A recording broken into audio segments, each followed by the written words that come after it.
สู่ป่าลำบากแก่หรือตัดหญ้าตัดหยังลากหญ้าจากหยังไปได้ป่านี่เบิ่งรถไถลากเบิ่งนี่หญ้าขึ้นสู่ป่ามันหญ้าขึ้นเบิ่ง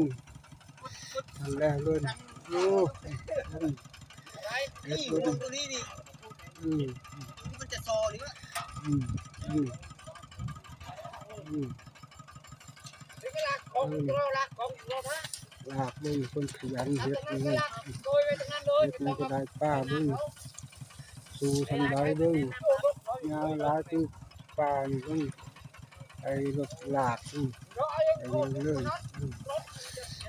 นี่เอาฝั่งนี้นี่ง่ายเลยดิลากขึ้นนิดเดียวไปอืมเอาฝั่งไหนนี่ก็ลากขึ้นโค้งเลยลากขึ้นโค้งลากอืม